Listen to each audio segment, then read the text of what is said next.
ഇന്ന് ഏപ്രിൽ 5, കേരള ചരിത്രത്തിലെ തന്നെ ഏറ്റവും നിർണായകമായ ഒരു ദിവസം. കൃത്യം 69 വർഷങ്ങൾക്ക് മുമ്പ്, അതായത് 1957 ഏപ്രിൽ 5-നാണ് ഐക്യ കേരളത്തിന്റെ ആദ്യ മുഖ്യമന്ത്രിയായി സഖാവ് EMS സത്യപ്രതിജ്ഞ ചെയ്ത് അധികാരമേൽക്കുന്നത്. ലോക ചരിത്രത്തിൽ തന്നെ ബാലറ്റിലൂടെ തെരഞ്ഞെടുക്കപ്പെടുന്ന ആദ്യത്തെ കമ്മ്യൂണിസ്റ്റ് സർക്കാരായിരുന്നു അത്. കേവലം 28 മാസം മാത്രം അധികാരത്തിലിരുന്ന ഒരു സർക്കാർ എങ്ങനെയാണ് ഇന്നത്തെ കേരള മോഡൽ വികസനത്തിന് തറക്കല്ലിട്ടത്? ആ സർക്കാരിനെ തകർക്കാൻ അന്താരാഷ്ട്ര തലത്തിൽ CIA എഴുതപ്പെട്ടത് എന്തിനാണ്? നമുക്ക് വിശദമായി പരിശോധിക്കാം.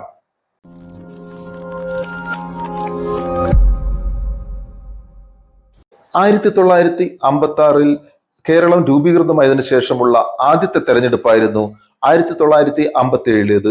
ഫ്യൂഡൽ വ്യവസ്ഥിതിയും ജാതീയമായ അടിച്ചമർത്തലുകളും കർഷകർ നേരിട്ടിരുന്ന കുടിയൊഴിപ്പിക്കലുകളും കേരളം ശ്വാസം മുട്ടിച്ചിരുന്ന കാലം. അരിവാൾ ചുറ്റിക നക്ഷത്രം എന്ന ചിഹ്നത്തിൽ മത്സരിച്ച കമ്മ്യൂണിസ്റ്റ് പാർട്ടിക്ക് സാധാരണക്കാരായ ജനങ്ങൾ വലിയ പിന്തുണയാണ് നൽകിയത്. 126 അംഗ നിയമസഭയിൽ 60 സീറ്റിൽ CPI നേടുകയും 5 സീറ്റിൽ സ്വതന്ത്രരുടെ പിന്തുണയോടും കൂടിയാണ് സഖാവ് EMS അധികാരത്തിലേൽക്കുന്നത്. വെറും ഒരു ഭരണമാറ്റമായിരുന്നില്ല, മറിച്ച് നൂറ്റാണ്ടുകളായി അനുഭവപ്പെട്ടിരുന്ന അടിമത്തത്തിൽ നിന്നുള്ള മോചനമായിരുന്നു കേരളം ആഗ്രഹിച്ചിരുന്നത്. വിപ്ലവകരമായ ഒട്ടേറെ തീരുമാനങ്ങൾ ആ സർക്കാർ എടുത്തു. അധികാരമേറ്റ ഉടനെ തന്നെ EMS സർക്കാർ നടപ്പിലാക്കിയ പ്രധാന കാര്യങ്ങളാണ് കേരളത്തെ ഇന്നത്തെ അവസ്ഥയിലേക്ക് നയിച്ചത്. അതിലേറ്റവും പ്രധാനപ്പെട്ടത് കാർഷിക പരിഷ്കരണമാണ്. ഭൂമി ഉഴുന്നവന് എന്ന മുദ്രാവാക്യം പ്രായോഗികമാക്കാൻ ഈ സർക്കാർ ശ്രമിച്ചു. കുടിയൊഴിപ്പിക്കൽ നിരോധിച്ചുകൊണ്ടുള്ള ഓർഡിനൻസ് കൊണ്ടുവന്നത് സാധാരണക്കാരായ കർഷകർക്ക് തങ്ങളുടെ മണ്ണിൽ സുരക്ഷിതത്വം നൽകി. മറ്റൊന്ന് പ്രൊഫസർ ജോസഫ് മുണ്ടശ്ശേരി കൊണ്ടുവന്ന വിദ്യാഭ്യാസ ബില്ലാണ്.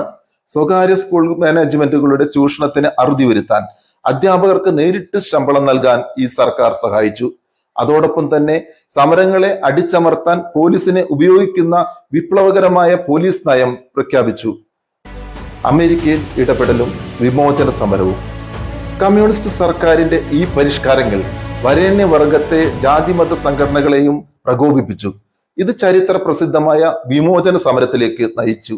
എന്നാൽ ഇതിനു പിന്നിൽ അന്താരാഷ്ട്ര തലത്തിലുള്ള വലിയൊരു ഗൂഢാലോചന ഉണ്ടായിരുന്നു എന്നതാണ് വസ്തുത. അമേരിക്കയുടെ ചാരസംഘടനയായ CIA ഈ സർക്കാരിനെ തട്ടിമറിക്കാൻ പണം നൽകിയതായി പിൽക്കാലത്ത് തെളിവുകൾ പുറത്തു വന്നു. മുൻ US അംബാസിഡർ ഡാനിയൽ പാട്രിക് മോനിഹാൻ തന്റെ പുസ്തകത്തിൽ ഇക്കാര്യം വെളിപ്പെടുത്തിയിട്ടുണ്ട്.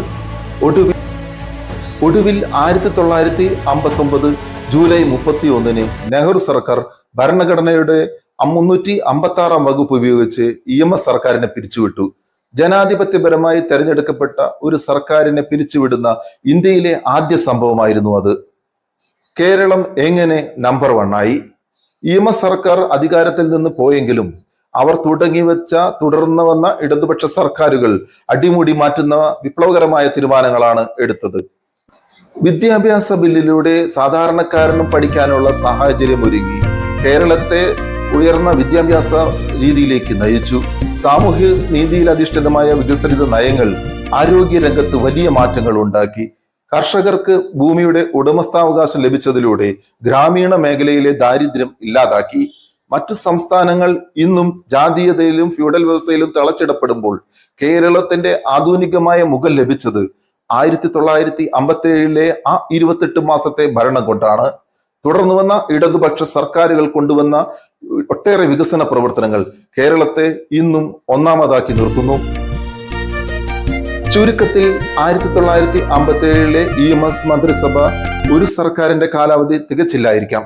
പക്ഷേ കേരളം എന്ന വികാരത്തിന് അവർ നൽകിയ അടിത്തറ ഇന്നും ദൃഢമാണ്. വികസനം എന്നത് കേവലം കെട്ടിടം മാത്രമല്ല, അത് മനുഷ്യന്റെ അന്തസ്സും സാമൂഹ്യ നീതിയുമാണെന്ന് ലോകത്തിന് കാണിച്ചു കൊടുത്ത ആ ചരിത്ര മുഹൂർത്തത്തിന് ഇന്ന് 69 വർഷം തികയുന്നു.